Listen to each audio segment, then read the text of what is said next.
welcome to episode 230 of our SAP on Azure video podcast. Today is February 27th, and together with Robert and Goran, we are here to talk about anything related to SAP and Microsoft. Hello, everyone. Hi. So in the last few Hello. weeks, we were pretty high on the stack on the SAP and Microsoft integration. We talked about data integration, AI, and also security. Today, we are going back a little more on the infrastructure level and talk about helping customers build the next platform transformation on Azure. So to give us an update on these topics, I'm happy to have Sid with us back on the podcast. Welcome, Sid. So before we dive into the topic, maybe you can quickly introduce yourself. What do you do at Microsoft? Sure. Thanks, Olga. Hi, Goran. Nice to meet you guys again on this show. We are missing Robert. So nothing has changed between the last time we spoke and now. I still do the same thing, take care of our customers. So you all know that I've been one of the founding members of SAP and Azure motion and help largest customers migrate over to Azure. And for the last, I think, 5 years, I guess, I've been in the product group leading the foundational services for mission critical workloads. And of course, it entails M-series control plane and all the required plumbing in the Azure stack to go help customers run their workloads smoothly. Also work quite a bit with our storage teams to build features for running some critical workloads. Cool. And as you just said, you were there from the very beginning, basically helping customers. And obviously, we have quite a lot of customers that started very early with us on this transformation or on this journey to run SAP systems on Azure. And as we've seen throughout the years, there's a lot of evolution on Azure. There are simple things like new storage types, new virtual machine types, but then also architectures changes when it comes to networking. So and you're very closely to these transformational projects, basically. Also, when customers started with, or when customers followed a recommendation, that was the case at some point, and now over the years these recommendations also change, basically, and we also encourage customers to leverage new architectures that we are providing to them to run their SAP systems on Azure. Can you tell us a little about that? Like, what are some of the things that you have been working on, that you are still working on, that help customers to get even more out of their Azure investments running an SAP system? Absolutely. It all starts with customer and then I kind of get all the requirements, understand the friction point for our customers. Go back to engineering. I'll be absent for next 1 year, do some work, and then come back to the customer, deliver some features that is most valuable to them. In that construct, right, I think I like to touch upon 3 or 4 aspects which are very related to each other, which we have been working for the last many months to help customers get to a newer, I wouldn't say something like totally new or something like totally different, but it's a continuous journey, right? Hey, what the next part of the journey is going to look like for customers running on Azure. And the key element of it is with respect to availability set and availability zone. And when we started Azure, we started with availability set. And at that time, it was the right solution for many of our customers to get redundant hardware or redundant infrastructure per se to run their mission critical workloads. And then Microsoft pivoted towards availability zone, and because that definitely provide a much higher reliability and redundancy for our customers in the context of resiliency as well. So as we pivoted towards that, there is an element about, okay, hey, how are we helping customers to move from the availability set deployments over to availability zone deployments, right? So you can actually go do this with redeploy or create a new VM and do it as a a typical migration project, right? So Mm-hmm. that requires downtime coordination. It also requires more work. The idea is, okay, hey, how can we help our customers do this or transform this, but not necessarily go through the entire hoops and loops of like getting there, right? So Mm-hmm. I call myself a little bit of one of a chief plumbing architect in Azure because I kind of understand, okay, hey, where the water flows getting stuck, and like, hey, what can we do to kind of like help the seamless water flow? In that context, right? Okay, hey, we're thinking about it. Okay, we need to help customers move from AV set to AV zone, but also not recreate the VMs and like detach at the Yeah. disk, attach disk, and recreate the IP addresses, then work with the interface systems to go connect with this. This is just too much work, right? And it all the customers will do it. The amount of curse that customers do on provide for infrastructure providers like us is like too much. So it's about, okay, hey, I want to reduce your pain, and we want to go do help customers in a much more seamless way. For that, we have been working to go work on AV set to AV zone migration, but it'll be in the context of VMSS Flex. Some of the decision why we want to go down the path of VMSS Flex is VMSS Flex. It's a little bit of a single container, and there are certain features within VMSS Flex that helps to even like manage resiliency at scale across zones. It is Mm-hmm. not okay taking your high availability environment and putting it in two different zones and calling it a day. Fine, that is like, I would say, a little bit of a table stakes in that moment. Moment you get there, there are going to be scenarios where even from the platform perspective, you want to coordinate across zone, and that's why the shell of VMSS Flex comes into play. So we took a decision, okay, hey, as customer move from AVSAT to zone, we will recommend customers to go, migrate to VMSS Flex, right? So it'll be like AVSAT to VMSS Flex zonal deployment, right? Mm-hmm. So we can touch about VMSS Flex in a detailed episode at a later point in time. Probably we will have Dennis and Ralitz help us in that context. But I think there are certain elements that needs to be built in the platform to enable that migration, and that includes when you kind of like think about this migration, right? We don't think it as an isolation or recreation of the VM. The VM ID will be preserved. That means your backup configuration and any ASR configuration, etc. Those will continue to operate Extensions. without have to reconfiguration required. Mm-hmm. And your NICs will be preserved. Your IPs will be depending on. I mean, like most likely your IPs will be preserved as well. Intent is to preserve those IP. I mean, like IP addresses. So that's the major work that we have been doing in the construct of AV set to VMS Flex. This particular migration path and migration APIs are going to be available in preview more around mid of this year.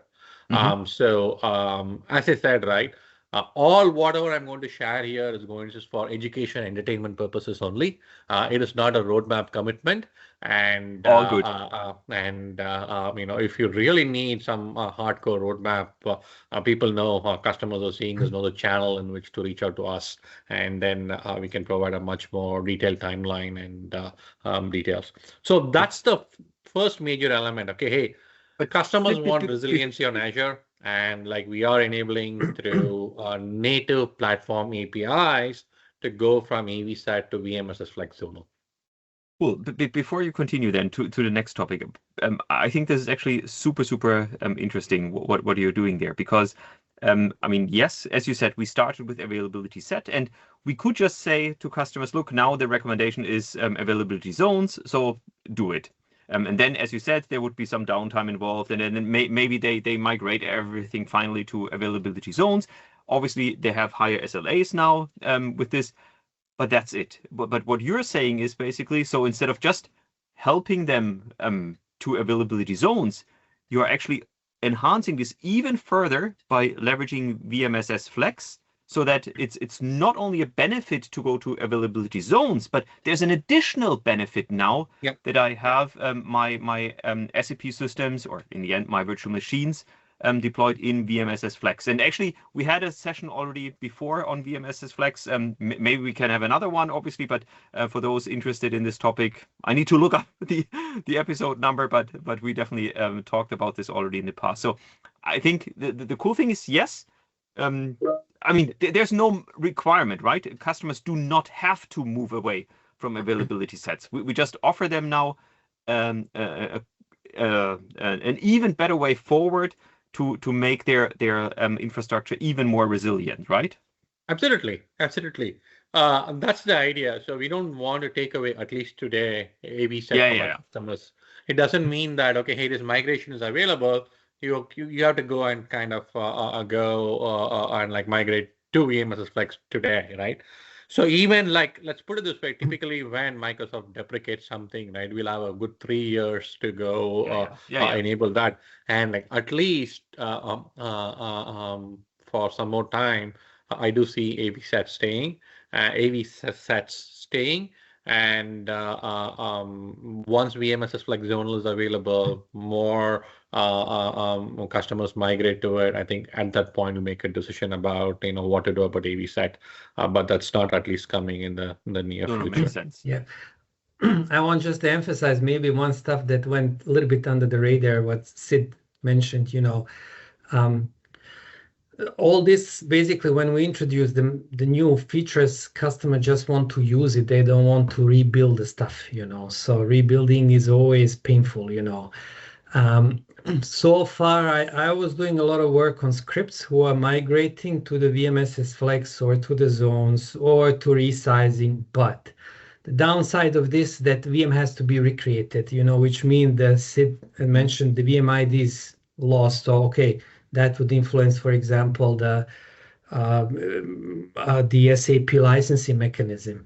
You're losing you're losing the extensions, Okay, you need to reconfigure it, and then so this is really a great way that basically here those aspects are not changed, So there is much less kind of, let's say, risk in doing this kind of exercise, and this is, I would say, it's a really great feature and great advantage here. What we will get it with these features when they become available. Yeah.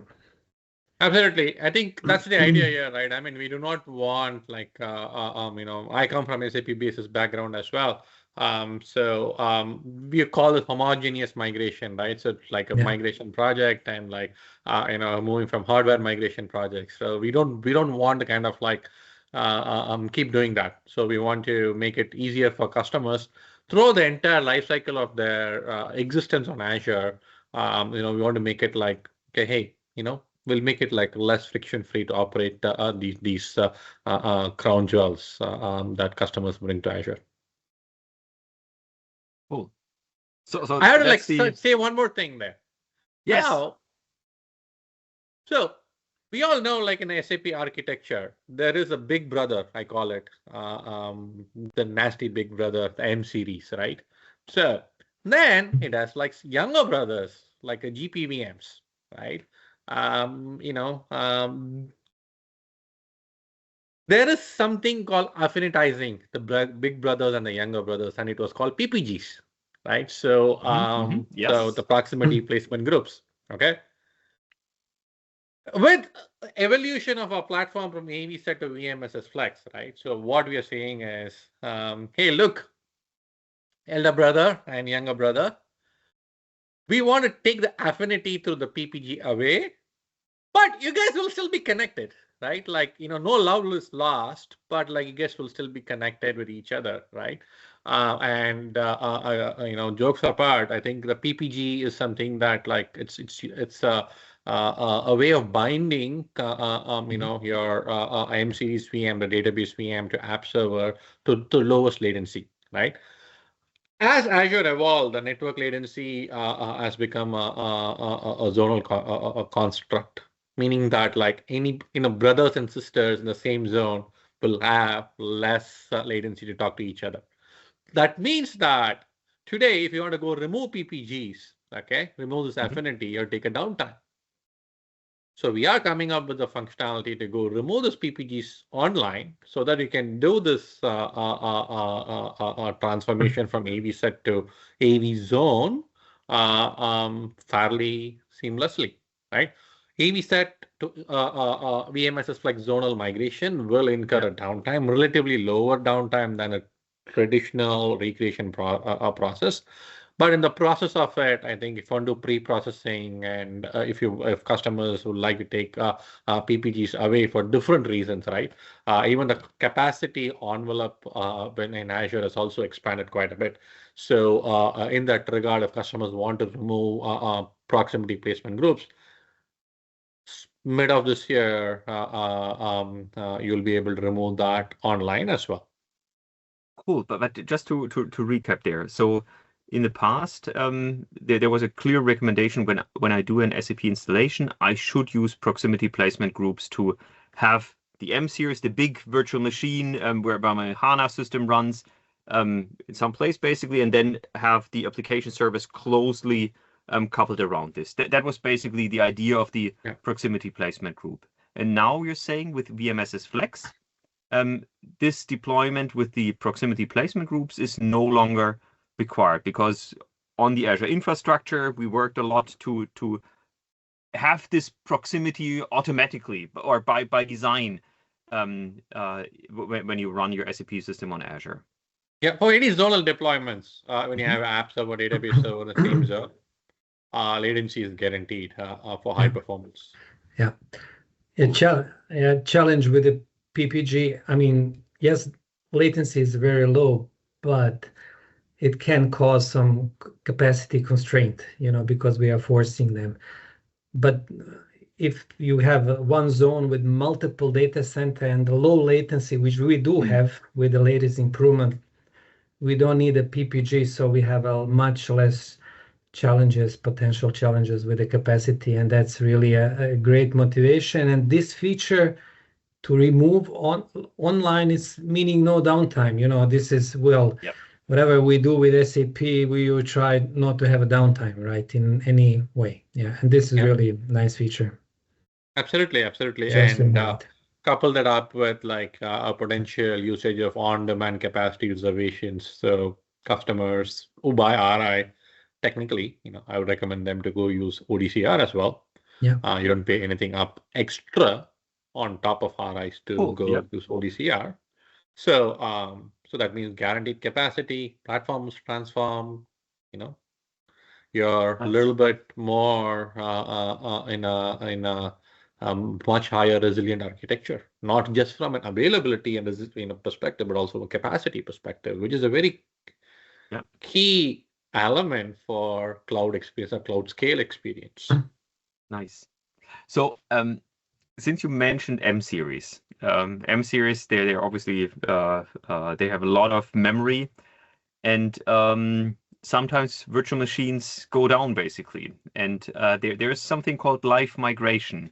Now I know live migration is fairly easy if I have like a small virtual machine, a D series or whatever, with 2 gigabytes of RAM or something like that. But when we talk about HANA machines, which have HANA virtual machines, which have, I don't know, 2 terabytes of memory, 4 terabytes of memory. What about this? How do we make these virtual machines more resilient? Of course, you let the cat out of the bag. I think basically you're asking me, is live migration enabled for MC? The answer is yes, it is enabled. The way before I kind of get into some of the details, I think I just want to give a point of view in which we approach live migration, right? So of course it started with the hey, how can we provide maximum resiliency to our customers and fault tolerance perspective, right? So the key element here is fault tolerance. There is no way anybody can promise that particular hardware is going to run without any flaws for 5 years or 8 years. Okay. The point is not hardware is going to go down. The point is once the hardware goes down or when the hardware goes down, what are the fault tolerance ability you have in your platform to minimize the impact for our customers, right? That is the answer to that is live migration. And that's the way we kind of like look at live migration as an inbuilt fault tolerance mechanism so that customer VMs are not impacted in case the underlying hardware fails. Okay. And this is super amazing. I mean, I really needed to think about this. So basically what you're saying is I have an application running on a virtual machine, and for whatever reason, as you said, hardware always breaks at some point in time. I mean, it's not an if, but when. It's I call this. I sort of interrupted. I'll just call this like a hardware failing is not technically a bug all the time, right? Yeah. I particularly think hardware fail is a feature, not a bug. It's just an unwanted feature. Nature of the compute, and like you put the memory, etc. Higher the memory goes, the propensity of memory taking down the entire VM is high as well. Okay. The CPUs and the power, the networking, etc. The hardware components failing is fairly less, more and more, but the element with like larger the memory, the correctable or uncorrectable error correction codes, those things comes into play quite a bit, and we want a fault tolerance mechanism in our platform to go tackle that for our customers and not necessarily tell customers, hey, look, your VM failed because the underlying hardware failed. Like that does not sound like a great story. Yeah. So what are we doing there now? So what does live migration actually mean? So yeah, I mean, live migration is enabled for M series. So it started with like a slightly, lower GP VMs, we call it, right, general purpose VMs. It's live migration M series available for over 2 years right now. And there's also some boundary conditions in which we kind of like do live migration. Memory size and other things comes into play, and scenarios comes into play as well, right? So we also do live migration for fault tolerance and those scenarios, and also for maintenance scenarios, something that like we kind of like do live migration. For example, like if you need to take down a hardware for a firmware update or something of that sort, right? So necessary firmware update or necessary security update like a Spectre meltdown, right? So those things we use live migration quite a bit. So we call it like maintenance scenarios, platform maintenance scenarios, and like fault tolerance scenarios. That's where I think we're using live migration. Live migration is not a replacement for high availability. I get asked this question all the time, right? We have redundant high available systems for a reason, right? It's for like application maintenance. It's also for like, okay, hey, look, if live migration is not, or if like fault tolerance really occurs, right? Not all fault tolerance can be tolerated through live migration. For example, zonal failure, right? Live migration is not something going to be helpful, right? In those scenarios, high availability is going to come into play. So it is not we don't look at live migration science project for like replacement for high availability. That is not the way we kind of look at it. Probably if you're in a very erstwhile customer running on private cloud or things like people saw live migration as a replacement for high availability. While you can use it in the shape or form that you decide, right? Today we do not give the control for customers to go to live migrations. It's always platform triggered, right? While customer have control over when it is triggered through annotations and why it was triggered, etc. We don't like hand over the complete control to the customer. Okay, hey, live migrate me, right? It might come up in future. We might decide, we have been thinking about it, like, it might get prioritized and like we might deliver that feature. But today it's not, it's more for fault tolerance and maintenance purposes, right? Customers will know when you live migrate. We are not going to like do it under the rug, right? So totally, although we want it to be seamless, we don't do it like it's not a black box, right? So customers who are running critical workloads know when we do it and how we do it, and it's all transparent in that sense to the customers. Yeah. Yeah. So when I think in the past, when we didn't have line migration, if we needed to do a host maintenance, which requires host restart, we gave a notification in advance. Hey, this host will be under maintenance. Please relocate your VMs. Relocate mean they would be rebooted and moved to some other node. Yeah. It's reboot. It's a downtime. Line migration. It's you switch the VM live from one host to another one. No downtime. Basically, it's just a small glitch which SAP wouldn't realize it. It's kind of happened, right? Absolutely. Yeah. So this was one of my first plumbing feature, I would call it, right? So that I've been working on for the last many years. So I did. So I think as I said, like one of my jobs is to ensure that plumbing really works well. So for maintenance scenarios, this was a pain for customers to go do that. But the good thing is like we have had this for a few years right now. And like, we are expanding those scenarios. We are expanding our fault tolerance scope as well. Okay, hey, we really want to get to a point where like, rather anything in the platform, even the new features that we kind of like land, right? Customers have a very seamless way of like getting to it, and preferably online too, right? So I think some of those mechanics, underlying mechanics, is pivoted towards either live migration or the principles of live migration. Yeah. Cool. Nice. And that's really resilience improvement overall and uptime. Yeah, which is cool. Cool. So, any other topics that you're working there on when we look at platform transformations?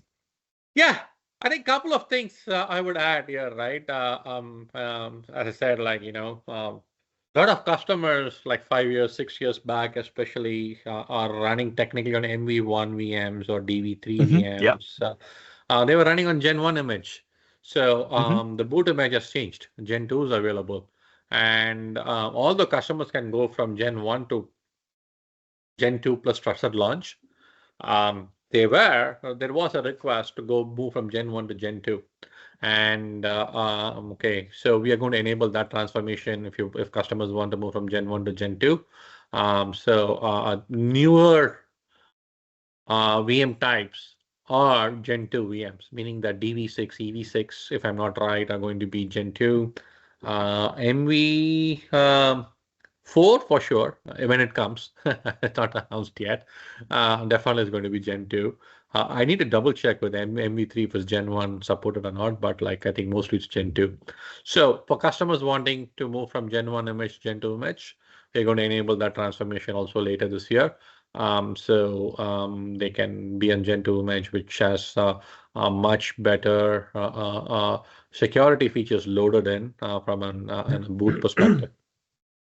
So is this an online migration, or is this do you have a downtime in these scenarios when I go from Gen 1 to Gen 2? There's a small downtime involved with going from Gen 1 to Gen 2. Look. I mean, when you compare things have started today, to make things online. Yeah, when you compare today, the answer is do the homogeneous system migration, exactly. to other, kind of. So if you can do it without a downtime, today, it's yes, a homogeneous migration, which is a kind of rebuild. So you can do in place migration of Gen 1 to Gen 2, but it involves a small downtime. Hey, look, if you are HA, man, so it's a failover, right? So I can do rolling maintenance and failover. That's why kind of like this entire story makes a lot of sense for customers, because like this is exactly how we look at things, right? So my idea is not just to talk about the features and the good stuff that we're doing. Also want to share some of the design principles in which we're thinking, right? So number one, of course, make things seamless, reduce friction in the platform, and the real North Star is to make things online. Yeah. In a way, like Holger, you guys have been like with SAP and Azure for quite some time, and like Holger, we started in the field together when there was like really no product group for SAP, right? So um, those days, when we look at things, right? We were like thinking, hey, like, does even SAP fit in the construct of cloud, right? Yes, yeah, So, cloud is like SaaS, PaaS, Kubernetes, containers, like do everything at scale, spin up, spin down, true elasticity, etc. Right? And then these like beasts like SAP came, which is a mission critical workload, not necessarily truly elastic, not necessarily share the same sense of fault tolerance or resiliency construct a typical container or a SaaS workload shares, right? So in a way, we need to ensure we build the next version of hyperscale cloud, which makes a workload like SAP, Oracle, even Epic of first-class citizens, right? Yep. So, and that's why I keep calling myself a plumber that way, right? Okay, hey, now like you're moving away from like a lot of like custom things to much more automated like first class experience thing, and you need to kind of design and architect stuff within the realm of cloud, hyperscale cloud, to make things work. Yeah. Cool. Sid, maybe one last thing that comes to mind. We recently also introduced diskless virtual machines on Azure. So we had obviously in the beginning there was always a temporary disk attached directly to the virtual machine, which was just temporary, obviously. And now we also introduced diskless virtual machines. Can you tell us a little about that? Yeah. So, I mean, like, put it this way, this is also one of those earlier concepts, right? I mean, like, people or generally for SAP workloads, it was okay to go use temp disk, which is actually not necessarily a temp disk, right? It's just the content of the disk is not guaranteed if you go through a reboot. Yeah. So the way we kind of look at the host, like you always have the temp disk, that is guaranteed, right? But like content is not like guaranteed between reboot cycle, either custom initiated reboot cycle or a platform initiated, service ceiling cycle, right? What we noticed was like majority of the customers don't use it. And like while it can be used for swap spaces or temporary like software downloads and like all those stuff, customers predominantly don't use it. And then like platforms like look, you can take this like temp disk away. You can give some cost benefit, pass it on to the customer, and you will get a non temp disk VM, right? Yep. You still have remote storage attached to it. You still have your boot disk and like OS disk attached to it, but not necessarily a temp disk. So moving from VMs with temp disk to VM without temp disk, right? It's again a little bit of a homogeneous migration project. And I'm like, look. Not really. See, there is a script which is doing it. So, hey, I'll touch the script piece. Excuse me. Excuse me. I'll come to your script thing in a moment, right? I have a funny story around it. So, it was really a script or a homogeneous migration, as Goran indicated. We want to make it again seamless for customers. Hey, look, I'm getting like 5 or 10%, not necessarily. Don't quote me on that. So there's some cost benefit that I'm getting, and why can't I move to a VM without this? So I think that feature is getting lighted up. It's going to be on, I would say, behind a flag. So if customers want to enable it, etc., we aren't enabling it for all customers right out of the gate. So there'll be some additional gating available. But I think, if it's required, I think we can take a look into it for any specific customers. So coming to the script job, right? So again, as I said, like if I have to go look into my next plumbing project, I always go and look into, okay, what is the script that Goran is doing? So recreating VM. Exactly. So what are all the areas where he's recreating VMs? And then like, I don't want to go for ideas to a lot of customers or like, customer listening tool to go do this. I just like first go look into Goran scripts and see, okay, hey, okay, he's using this for these things. Okay, now how can I make it like, relatively frictionless and seamless, right?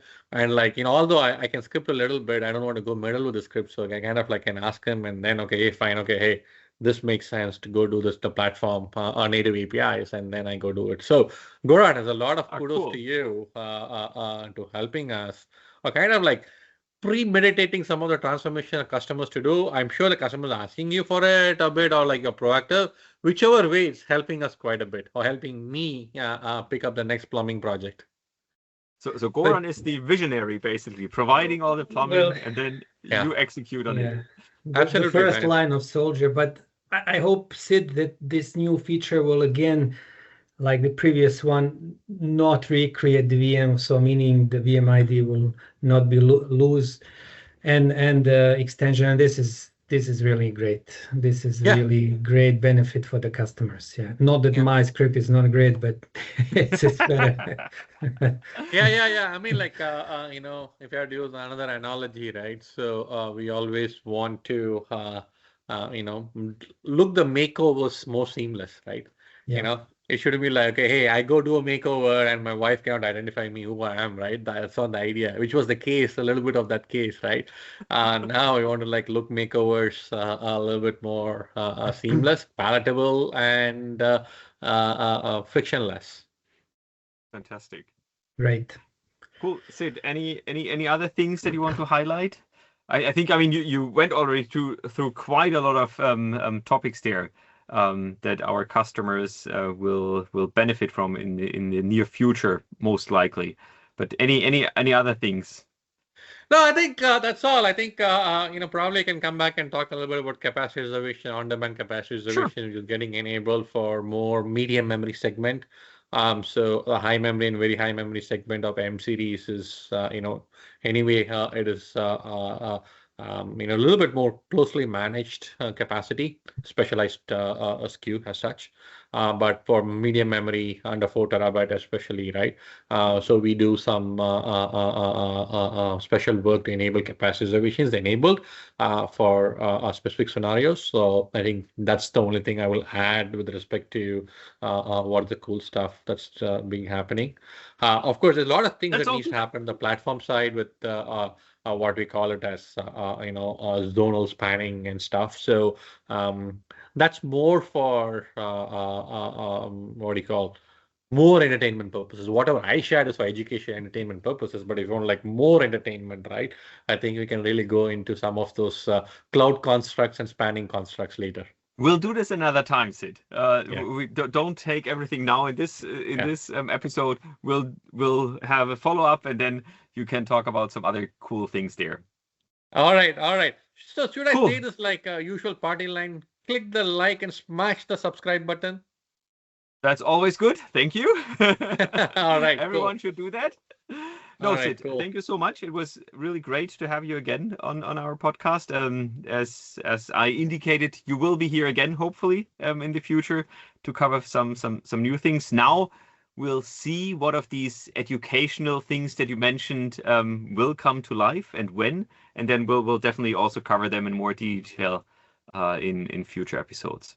So thank you so much for joining us. Yeah, thank you, Sid. Thanks, Holger. Thanks, Goran. I really appreciate it. And thanks for having me in the show. Sure. Thank you very much. Thank you. Bye-bye, everyone. Bye-bye.